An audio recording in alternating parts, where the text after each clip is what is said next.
What's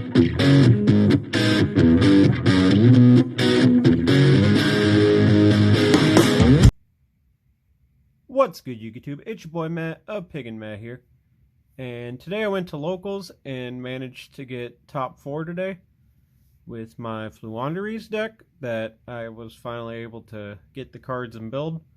So I'm just going to show you guys the build that I managed to do pretty well with at locals. Start out, 3 copies of Robina. Searches a level 4 or lower wing beast type monster. Really good.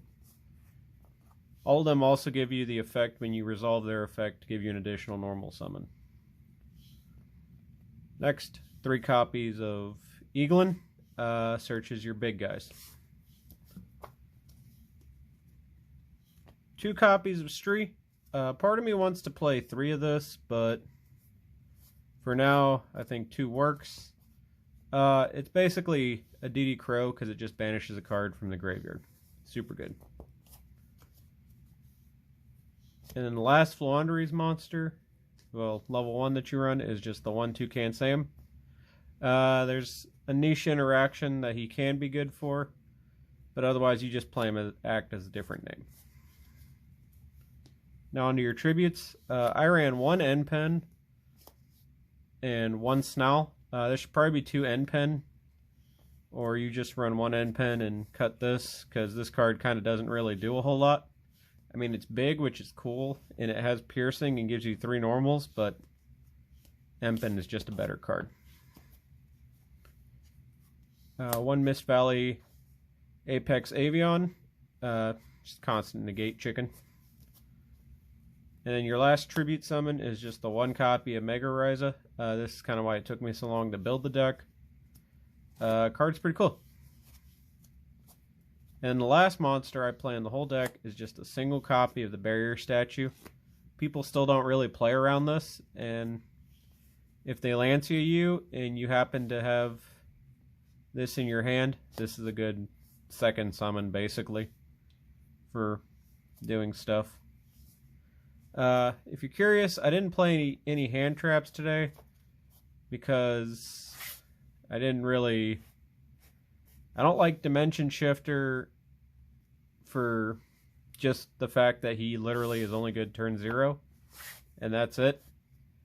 But part of me kind of also wanted to fit some hand traps, maybe Nibiru or something, but I really wasn't completely dissatisfied with not playing any hand traps in general, if that makes any sense. Down to the spells. I opted for 3 copies of the map. This card's insane because you just reveal a guy, get your normal summon, and if it's on your turn when you do that, you banish a card, so you basically get to chain block Ash Blossoms. And yeah. And then on your opponent's turn, it lets you basically just play, which is insane. This card's dumb. I personally ran 2 copies of the Unexplored Winds. It was okay. You could easily play 1 and get away with it, but I just wanted to try 2. The 1 Terraforming, the 1 Chain Block. I played 3 copies of Pot of Extravagance because I don't own Prosperity. This should be Prosperity because that's just a better card in the deck, but this card does good for what it needs to. This card is absolutely insane. Just straight up. This card rules. You don't special summon ever, so just dig some more. I played 1 copy of Mystic Mine because this card's stupid. But in future builds, I might just run something else. And then 1 Called by the Grave, along with 3 copies of Book of Moon. This is basically just to kind of stop Effect Veiler. You can chain block around Ash Blossom pretty easily, but Veiler and Imperm kind of hurt real bad, and these kind of help play through that. Book of the Moon also has the benefit of being both an offensive and defensive card, because you can just use it on the opponent's turn if they try to synchro or before they can link or do whatever. So yeah, this card's really, really good and definitely want to max out on it. I also opted to play 3 copies of Forbidden Chalice. I just kind of thought it was an incredibly versatile card because you could kind of use it at about any given point. And whilst maybe Imperm would have been good to use on for the ability to use on the opponent's turn, if they kind of just set their board, this and Book kind of could help just break it. So yeah, this card was fantastic today. 3 copies of Cosmic Cyclone. This kind of didn't really do anything today, but it was real good to have a main decked out to most back row for the few back row that most people play. But in future revisions, I might just cite it. I'm not sure yet. And then lastly, I played 2 copies of the Dreamtown. This can also be cut to 1, but I just wanted a second copy for some versatility in my side deck. And overall, it's still not a bad card at all because it gives you an additional normal summon. And if you tribute summon, you can book your opponent's field. Alright, now we're just kind of breeze through the extra deck. This actually has a real extra deck because, you know, you play cards that you in theory could make for just any given scenario. This is just a Boral Sword because I was too lazy to grab my access code. But if you're ever in a scenario where you special summon, all of these cards are just good for that. Similar logic with this little package. In theory, it's good if you ever run into that scenario, but I never did. Everything just got banished. I didn't touch my extra deck, but to just banish everything.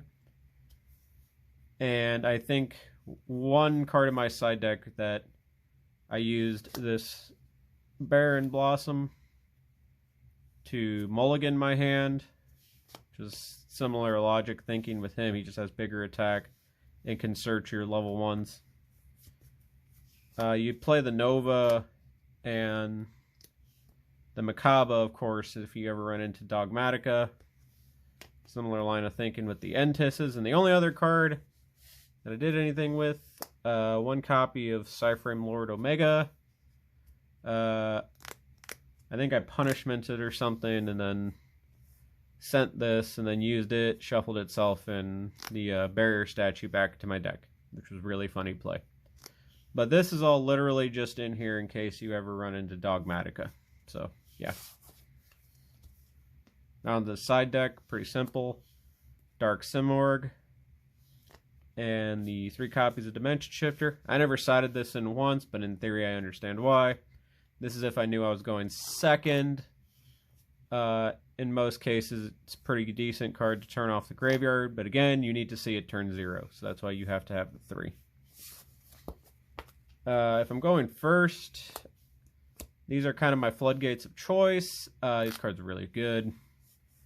This should be a 3, I'm just saying. Next, something I tried that was kind of cool. I played 2 copies of Trap Trick, along with 3 copies of Harpy's Featherstorm, and 3 copies of Dogmatica Punishment.